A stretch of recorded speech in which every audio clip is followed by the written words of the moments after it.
ہندوستان ہمارا ملک ہے، 1000 سال ہم نے اس ملک میں حکومت کی ہے، یہاں کے باشندوں کو تہذیب و ثقافت سے آشنا کیا ہے، عدل و انصاف اور حکومت کرنے کا طریقہ سکھایا ہے، تاج محل، قطب مینار، لال قلعہ گول گنبد کی شکل میں فن تعمیر کا اعلیٰ نمونہ دیا ہے، ثقافت و سیاست اور زراعت میں پوری دنیا میں ہندوستان کا سر بلند کیا ہے، اور اس سے بڑھ کر یہ کہ آج تم جس جمہوریت کا ڈھنڈورا پیٹتے ہو ہم نے ہی تو سکھایا ہے۔ آج جو لوگ مغلیہ دور حکومت کا موازنہ انگریزی حکومت سے کرتے ہیں اور کہتے ہیں کہ 1200 سال تک یہ ملک غلام رہا، انہیں تاریخ کی سچائی کا علم نہیں ہے یا وہ حد درجہ متعصب ہیں۔ انہیں پتہ ہونا چاہیے جب تک ہندوستان میں مغلیہ حکومت رہی، تخت حکومت پر بادشاہ مسلمان تو ضرور نظر آتا تھا، لیکن حکومت کا نظم جمہوری تھا۔ آج کل جمہوریت میں عوام کی رائے الیکشن اور انتخابات سے معلوم ہوتی ہے، اور اس زمانے میں یہ جدید طریقہ رائج نہیں تھا، اس لیے درباریوں، جاسوسوں اور دیگر ذرائع سے عوام کی رائے اور ان کی خواہشوں کا علم بادشاہ کو ہوتا، اور وہ ان کی روشنی میں اپنی پالیسی متعین کرتا اور عوام کی فلاح کے لیے احکام جاری کرتا۔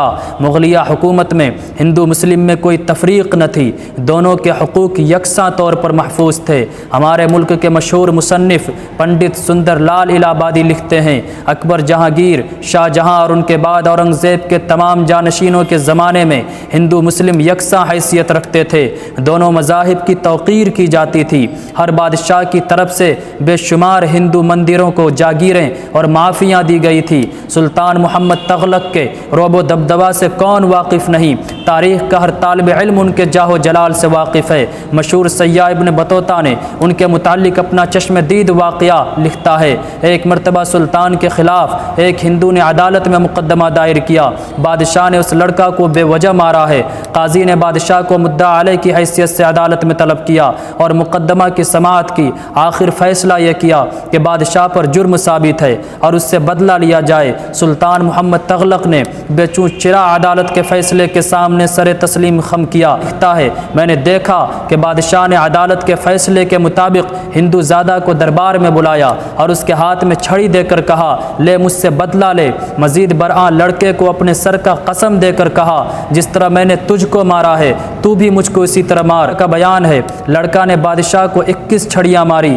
یہاں تک کہ ایک مرتبہ بادشاہ کی ٹوپی سر سے گر پڑی۔ یہی وجہ تو ہے کہ مغل بادشاہوں کے دور اقتدار کے لیے جنگ تو ہوئی، لیکن کبھی فرقہ پرستی کی جنگ نہیں ہوئی، مذہب کی سیاست نہیں ہوئی۔ اکبر، جہانگیر، شاہ جہاں کو چھوڑیے، خود اورنگزیب کے عہد حکومت میں راجپوت اور ہندو سینکڑوں کی تعداد میں بڑے بڑے عہدوں پر اور مناصب پر فائز تھے۔ اگر کسی نے اعتراض بھی کیا تو جواب دیتے۔ حکومت کے معاملات کا دار و مدار قابلیت پر ہوتا ہے، مذہب کو ہرگز دخل نہیں دینا چاہیے۔ اس لیے آج آپ ان لوگوں سے بتائیے، ہندوستانی باشندوں، مرکزی ریاستی حکمرانوں اور سیاسی آقاؤں کو جمہوریت کی حقیقت سے واقف کرائیں اور بتا دیں کہ ملک کی دوسری بڑی اکثریت کو نظر انداز جمہوریت کی بحالی ممکن نہیں ہے۔